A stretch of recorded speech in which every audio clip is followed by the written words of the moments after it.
Hi, I'm your host Vasco Duarte. Welcome to the Scrum Master Toolbox podcast, where we share tips and tricks from Scrum Masters around the world. Every day, we bring you inspiring answers to important questions that all Scrum Masters face day after day. Hi there, friend. Merry Christmas. We have for you today a special episode where we interview Agilists and Scrum Masters that have influenced us with their work, but are probably not on the top of your speakers list at your local conference. Yves, the co-host for the Tips from the Trenches audiobook, handpicked 5 groundbreaking Agilists that you will not get to hear anywhere else, but here on the Scrum Master Toolbox podcast, you will hear from them and learn from their experience. I hope you enjoy this Christmas special that we bring to you in this 2020 special Christmas. I hope you enjoyed the show and Merry Christmas! Hello everybody, welcome to our third special Christmas 2020 episode. This time we have with us Yogini Moodley. Welcome Yogini. Thank you. Very excited to be here with you. It's our pleasure to have you. And of course, we have with us also our co-host and also co-host for Tips from the Trenches audiobook, Yves Hanoulle. Hi, Yves. Welcome. Hi, Vasco. Hi, Yogini. So you can find out more about the Tips from the Trenches Scrum Master Edition audiobook at bit.ly/audio tips 2. That's audio tips 2, all lowercase, all one word. So, Yves, why don't you introduce us to the guest that you selected to be here on this special Christmas episode? Yeah, so the last, 10 years, I'm working a lot to increase the diversity in my network so that I would have way more women in my books and in other things that I'm doing. Yet the last few years, I realized that my network was way too wide, way too Western, so I didn't like that. And Yogini is one of the people who's helping me out, for example, with the corrected version of Who's Agile South Africa, because it's when that book originally came out, it was like almost fully with white people, which is completely strange for Who is Agile South Africa. And that's how I met her. And when we connected on I think it's Zoom as well, the first time that we talked, it really felt like, hey, this is a person I want to know more about. So, and that's why I invited her here. Yeah, absolutely. It's really a pleasure to have you with us, Yogini. And let's start with the first question. So how did you get started with Agile? What was perhaps the trigger moment that told you that Agile was the way to go? I started hearing the word Agile in my organization around 2014. And at that time, there was one team in my area that was being trained on Scrum and Agile by Growing Agile. And I was keen to learn more. So I'd join some of their meetings, attend some of their trainings, and I just wanted to learn more about this.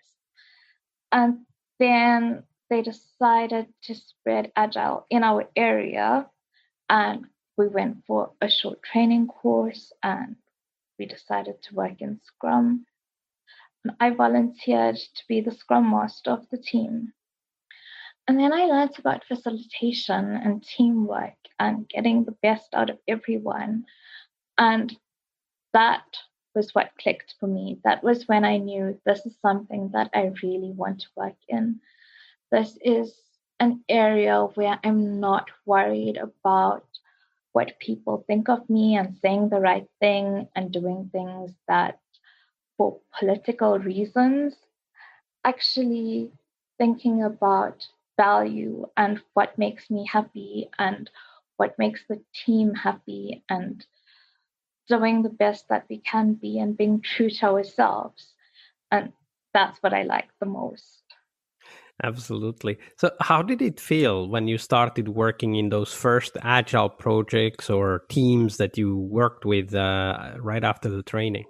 Initially, I felt it was quite prescriptive, that like we had to ask 3 questions in a daily Scrum and follow a certain structure for retrospectives. But that was when I didn't know more. I just followed what I learned in the training, and I didn't go out and research more and try new things. After a few weeks, I realized that we could try new things. This is just a framework within which we could work, and we could actually do whatever we wanted, try lots of different experiments. And I really enjoyed the freedom. But what was the biggest thing for me was when we got more freedom and were able to decide how we wanted to work, we delivered so much more and so much faster. What would usually take us 6 months to a year, we suddenly delivered in a month, which I never thought was possible at the beginning of that month. So, and you learned all that after just a couple of weeks of doing Scrum? Yes, I think within the first 3 months. Okay, that's a wonderful story, yeah? Because indeed, a lot of people, when we start in the beginning, we do the prescriptive things, we do the things exactly like as we learned in the training or in the book, and sometimes if we don't do it, there's friction in the team. But yeah, they said something else. But really, like you say, it's about delivering more and being much more happy about making the decisions. So then it's nice if you can have that quick experience already in a good way. We did have a lot of friction in the team initially, but then I realized people were finally speaking their mind. And normally they'd be quiet and avoid friction and conflict. And now we brought it up and we were able to have such deeper conversations and work together so much better once we started addressing the conflict rather than speaking about it at a water cooler. Yeah, you bring up something really important that I'm not sure if we bring it enough up in the community, indeed, because when people start with Agile in the beginning, they see a lot more friction and they're afraid like, oh, now we have much more problems. But it's actually that what you say, people speak much more up. So we actually see the problems much more. We see the friction. It's not that it wasn't there, but now people dare to speak up, and it's so important. And indeed, like you say, this helps us to be more free to deliver. It's a very good observation. Okay, so if you have to pick out one of the personal lessons from your Agile journey that you had since 2014 till now to share with our listeners, what would that lesson be?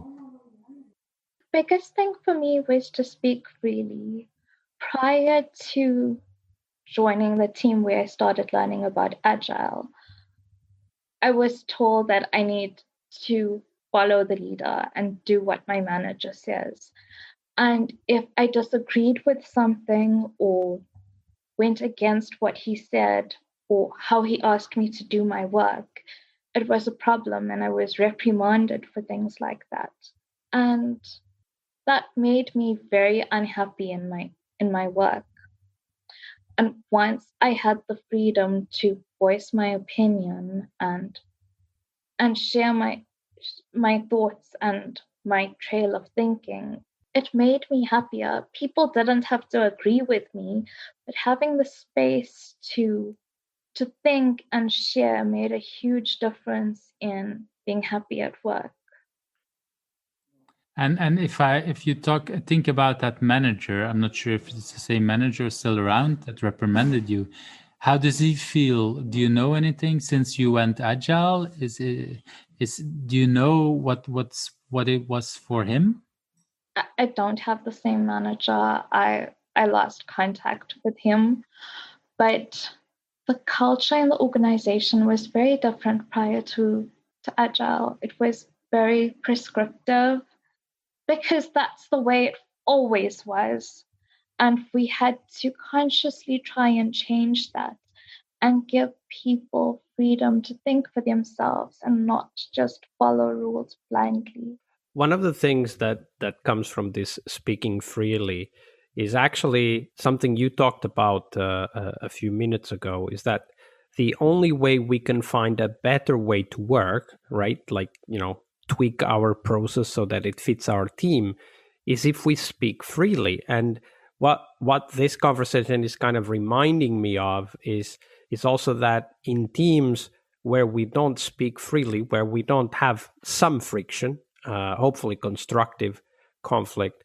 But in teams where we don't have that, it's very hard to improve the process because there's the unwritten rule that we must always be in agreement, and if there's a risk of disagreement, it's better not to speak up. And then of course nothing improves, right? I mean, some people will drive the process forward over time, but the team as a whole does not own the process. And for me, hearing you guys talk about this, one of the things I wanted to highlight is that our role as Agilists is really to help the teams we work with and work in to improve over time. And that means that sometimes we will disagree. Sometimes we will have different perspectives.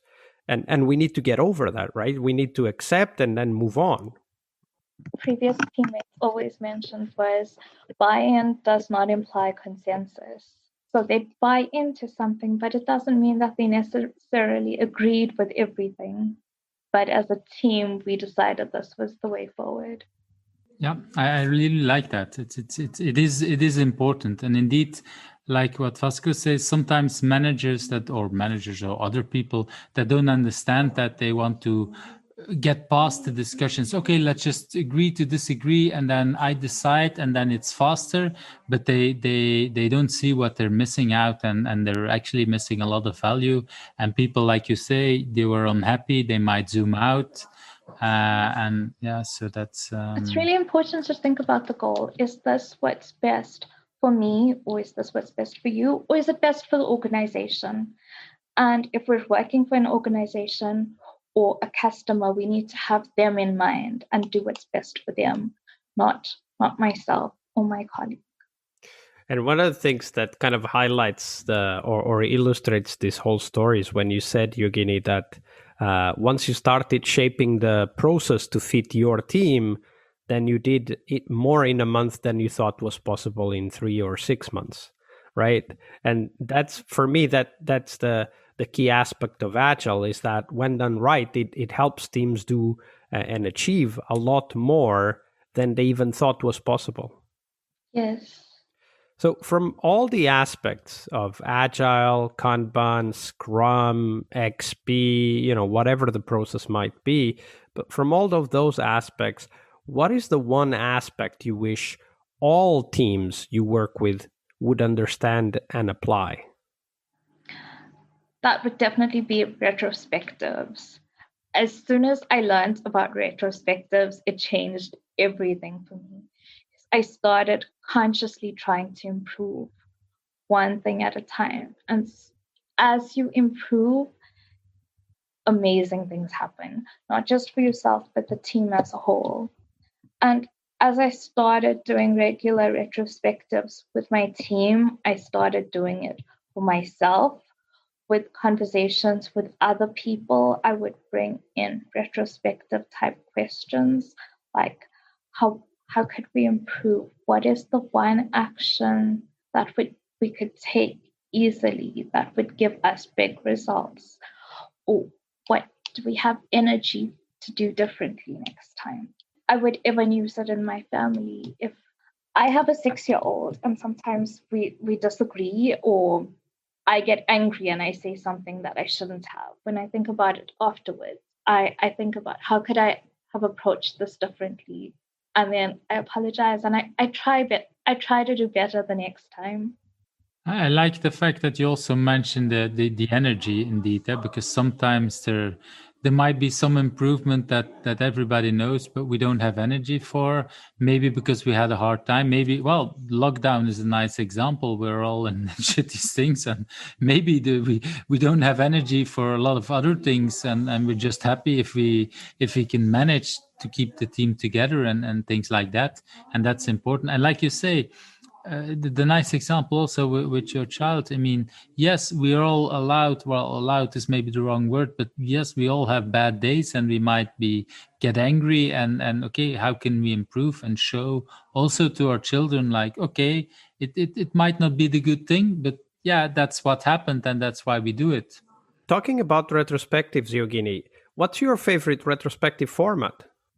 I don't have one that I always go to, but I always try to follow the 5 steps, because I feel as soon as you leave out one step, you don't get as much value as following all 5 steps.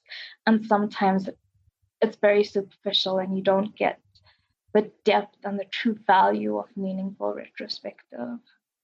I don't like too much of storytelling. Like I avoid the hot air balloon or the ship. I like to mix in some drawing with writing activities, and I like to give people time to think. With time to think, could you and say a little more about that? Like, let's take the next 3 minutes to write down everything we think we could improve about a particular topic. So kind of opening the exercise and then giving them time to work through individually what they have in mind rather than immediately jump into conversation. Yes, and giving them a goal. So in these 3 minutes, try to write at least 25 things, because then you get a lot more data, you get them thinking a lot more. And when there's a bigger quantity, there's more valuable pieces that you pick up, as opposed to them taking 3 minutes and coming up with 3 things. And all the same. That also happens. Yeah, I like also the fact that you do it. You say, okay, we take 3 minutes. It's for me, it's a right balance between the people who are more introvert and extrovert, because the introvert people really need to think in silence and to have some time. And the extroverts, if they would have to shut up and not say anything for 10 minutes, they get crazy. So 3 to 5 minutes is doable for them. And indeed, so that helps. It might sometimes, I don't know what's your experience, but I noticed that sometimes once I go over 2 minutes, I might need to remind them, like, okay, please try to stay in silence, because they want to keep talking again. But we don't have that problem in Finland, Yves. Yeah, okay, I might see that. Maybe in Germany a little more, for example. That I don't know, but let's not go too much into how they call it stereotypically. I think I assume that there still are some Finns that talk too much. Yeah, absolutely. We also have those. They're in museums. Oops. Did I just say that? I thought they were the musicians or the artists or whatever, or they start politicians, right? They always talk too much, or they start a blog or something, or a podcast or something like that, right?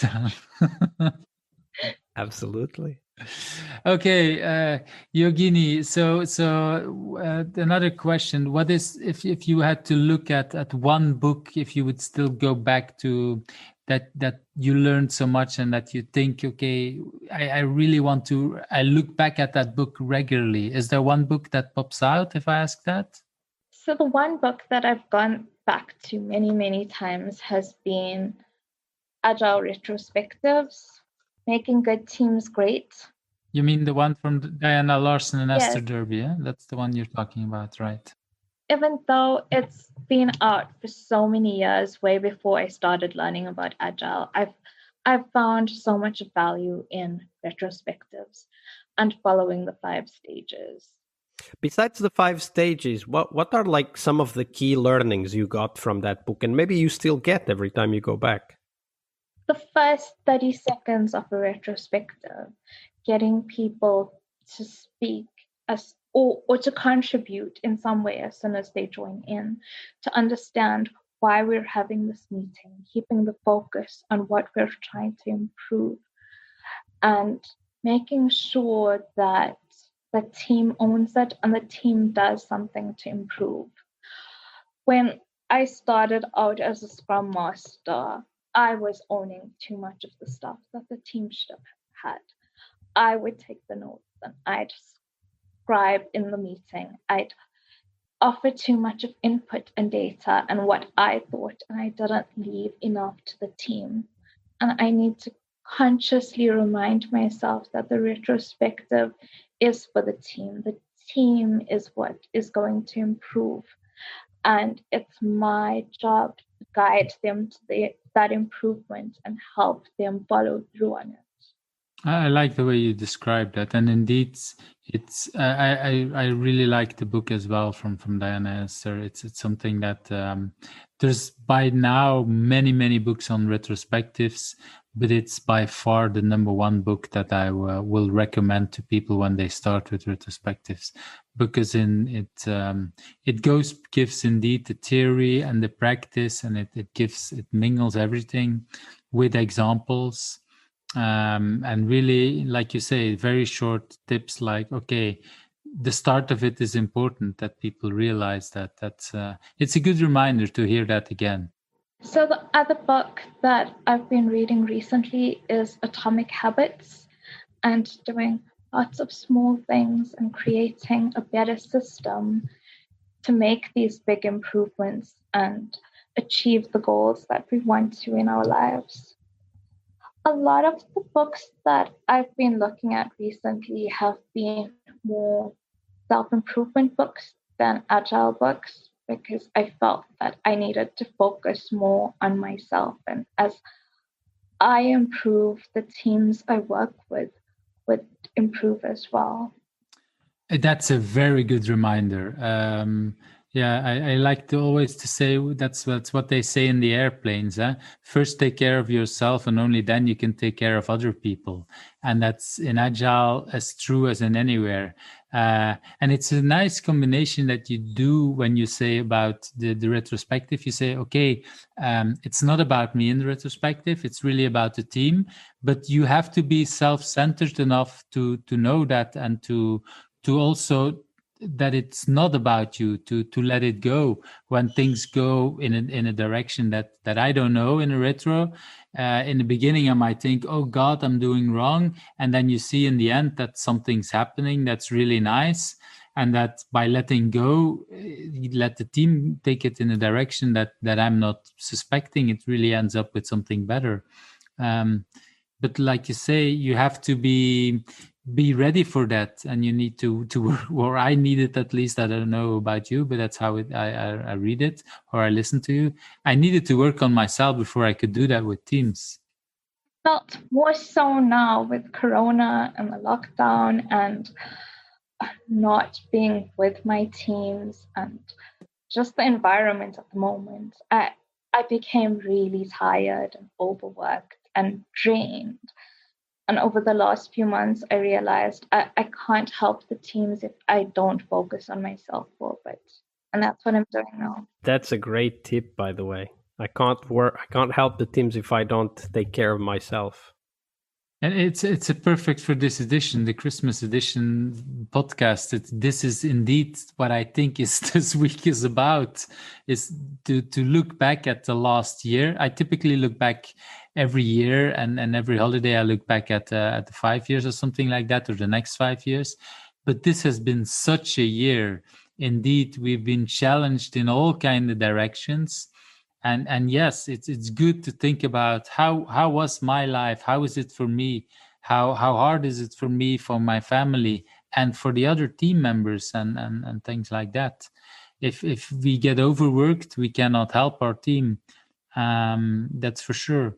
And it's very hard in this situation. For some people, I personally have, I've found already my balance a little bit before. So I personally don't feel that it's really hard for me, but I see so many people around me. And still I need to take care of sometimes and say, okay, but wait a minute. This week, I will go sleep earlier, or I don't know, I say no to whatever something's coming up. But that's a really powerful message that you're giving. That I think that's, for me, that's the core of what we're talking about this weekend.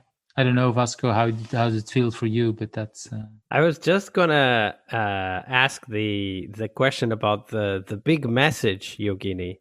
Maybe that was it already. But what's the big message you would like to leave for the rest of the Agile community? Be mindful of what you're doing and what you're saying and how you're feeling, and think about the habits that you have at the moment and what you'd like to leave behind in 2020 and what you'd like to take forward into 2021. Yeah, absolutely. Great reflection question for all of us. All right, we're getting close to the end, Yogini. It's been a pleasure to have you. But if people want to find out more about you and the work that you're doing, where should they go? So our company is growingagile.co.za, or you could contact me on Twitter at Yogini_ZN. All right. Absolutely. We'll put the links for those on the show notes so that people can easily find it. Yogini, Yves, thank you very much for your generosity with your time and your knowledge. Thank you. It was lovely spending time with you today. It's so I like to do these things, and tonight it's recorded in the evening. It's again such a wonderful conversation. I really like it. It gives me a lot of energy to do these things. So and also I would like to say, Yogini, the way you talk with your soft voice, the message that you gave, you talked about center yourself, and actually I feel it the way you express yourself. So it feels really, I don't know how to say it differently, as a whole package. It's congruent. That's, I think, the word I'm looking for. Thank you. We hope you enjoyed this special episode on continuous delivery. If you did, please share this episode with your colleagues and spread the message about continuous delivery and how it can help your team and your business.